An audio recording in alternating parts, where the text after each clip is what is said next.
menceritakan juga seorang yang ikut MLM. Kita nggak membahas itu haram atau halal ya. Orang itu ikut MLM terus nggak pernah dapat downline, tapi nggak pernah putus asa. Terus akhirnya bosnya empat mata dari hati ke hati berkata kepada si A ini yang nggak pernah dapat downline, nggak pernah berhasil dalam bisnisnya itu, apa masalahmu kok sampai nggak bisa mendapatkan hasil kerjanya itu? Tapi kami lihat kamu kok nggak pernah putus asa, terus semangat untuk bekerja ini. Terus dari perbincangan yang sangat panjang itu ternyata diketahui bahwa dia adalah anak yang sangat nakal sampai diusir oleh orang tuanya karena nggak dianggap sebagai anak. Dan dia sekarang sudah ingin menghentikan status sebagai anak nakal itu sebenarnya, tapi sudah terlanjur nggak bisa diakui oleh orang tuanya sebagai anak. Akhirnya diatur sandiwara agar ibunya bisa menyaksikan keberhasilannya teman-temannya si A ini di sebuah forum. Terus si A ini satu-satunya orang yang gagal, dan ternyata kegagalannya itu karena dalam tanda petik durhaka kepada kedua orang tuanya. Akhirnya ibunya memaafkan, ibunya diundang di forum itu dan memaafkan, dan biiznillah setelah itu ternyata dia berhasil. Banyak orderan, banyak aktivitas bisnisnya berhasil setelah dimaafkan oleh ibunya, dan sudah status sebagai anak durhaka itu sudah enggak disandangnya lagi. Kisah kedurhakaan umatnya Nabi Nuh juga menjadi satu yang perlu kita sampaikan agar kita dalam menapaki kehidupan, dalam berencana, dalam menuju cita-cita itu berhasil, yaitu dengan banyak-banyak beristighfar. Selain itu tadi, tidak durhaka atau selalu menjadi orang yang berbakti kepada kedua orang tua, selalu beristighfar. Kalau kita lihat ya, kita rasakan tetangga kita atau mungkin kita sendiri, kalau mau masuk sekolah ada yang ke dukun, mau ngelamar kerjaan, melamar jadi pegawai negeri ke dukun, ada yang sudah jadi pejabat digoyang oleh anak buahnya atau rakyatnya ke dukun, sampai-sampai istrinya disuruh makan kembang pada malam hari jam 12 malam, istrinya disuruh makan bunga. Itu karena aktivitas untuk mempertahankan jabatannya, atau yang lain-lain itu tadi untuk mendapatkan penglaris atau sukses di bidang perdagangan macam-macam.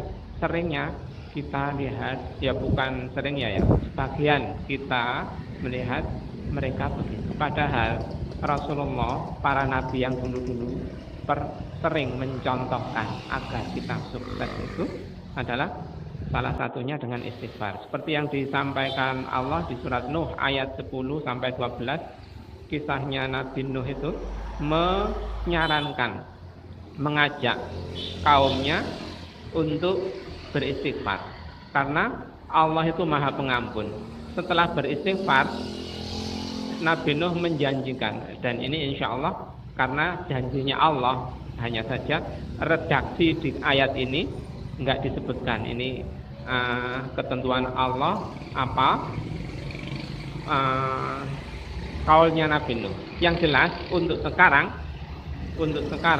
pada masanya Rasulullah dan seterusnya, Rasulullah Muhammad SAW dan seterusnya, istighfar itu akan mendatangkan seperti yang digambarkan di surat Nuh ayat 11 dan 12 ini. Yursil sama'a alaikum midrara. Kami akan menurunkan dari langit kepada kalian hujan yang lebat, atau hujan yang membawa berkah. Bukan hujan yang lebat tapi membuat banjir, itu bukan. Tetapi hujan yang membawa berkah. Wa yumdidukum bi amwalin wa banin wa yaj'al lakum jannatin wa yaj'al lakum anhara. Dan kami banyakkan anakmu, hartamu dan anakmu, dan kami jadikan untukmu jannat, kebun-kebun dan sungai-sungai. Biasanya dari kebun atau dari belik itu muncul menyumber sungai-sungai. Kenapa kok dibanyakkan anak, dibanyakkan harta, dibanyakkan kebun-kebun? Karena itu memang cita-citanya atau keenakan hidup manusia. Manusia merasa enak kalau punya anak atau banyak anak. Kalau sebagian masyarakat dulu, banyak anak itu kebanggaan. Hanya saja pada masa tahun 70-an di Indonesia ini dihembuskan untuk 2 anak cukup. Tapi Rasulullah sendiri, Rasulullah Muhammad SAW menyarankan kita sebagai muslim itu banyak-banyak anak. Dengan banyak-banyak anak itu harapannya banyak jumlah kuantitas muslim. Dengan banyak kuantitas muslim itu Rasulullah bangga. Gitu. Ya bukan membanggakan ya, tapi Rasulullah merasa puas dengan banyaknya pengikut beliau dibanding pengikut-pengikut nabi-nabi yang lain. Nah, dibanyakkan anak, dibanyakkan harta, dibanyakkan kebun yang rindang, yang enak, yang menyejukkan, yang menyenangkan. Hasan Al-Basri didatangi oleh 3 orang, masing-masing mengungkapkan masalahnya. Ada yang mandul, ada yang punya hutang, ada yang paceklik. Sambat ke Hasan Al-Basri, seorang ulama tabi'in, muridnya sahabat. Sahabat itu muridnya Rasulullah Muhammad SAW. Muridnya sahabat itu namanya tabi'in. Tokoh-tokohnya salah satunya adalah Hasan Al-Basri. Didatangi banyak orang, mungkin dari 3 penjuru. 3 orang ini sambat dengan kasusnya masing-masing. Yang paceklik sambat, istighfar kata Hasan Al-Basri. Yang nggak punya anak mandul tadi sambat, istighfar. Yang apa tadi, paceklik, mandul, punya hutang, sambat, istighfar. Banyak-banyak istighfar. Seperti digambarkan juga Nabi Yunus di surat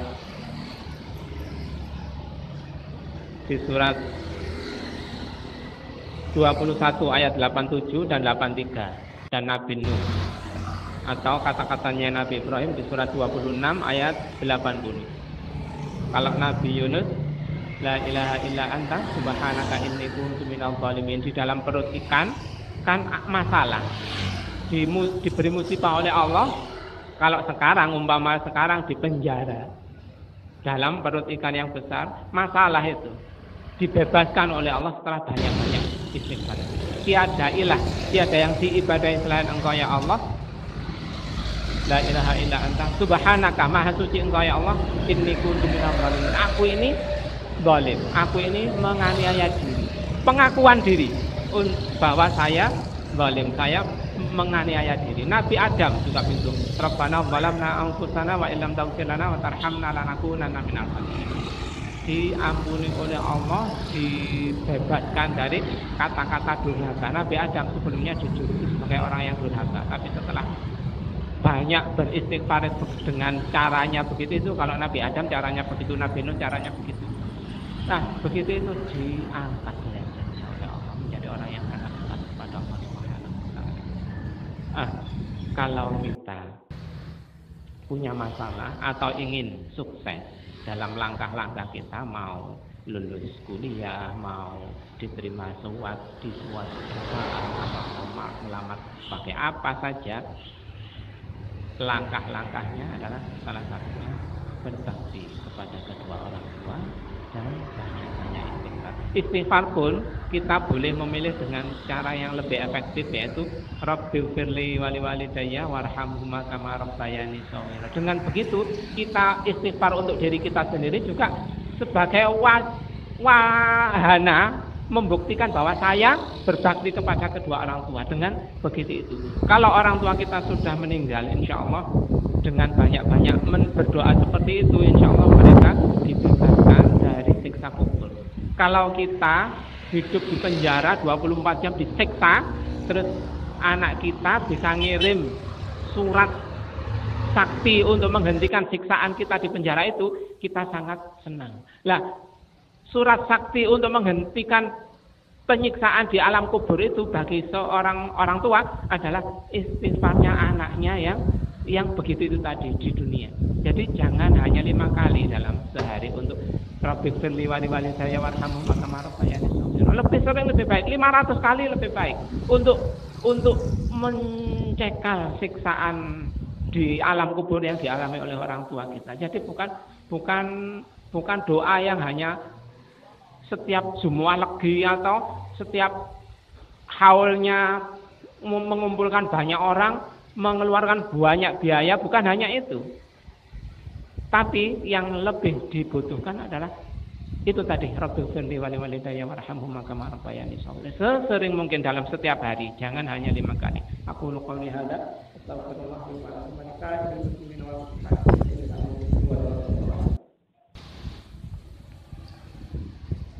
sedikit lagi tentang kalau kita ditimpa penyakit, kita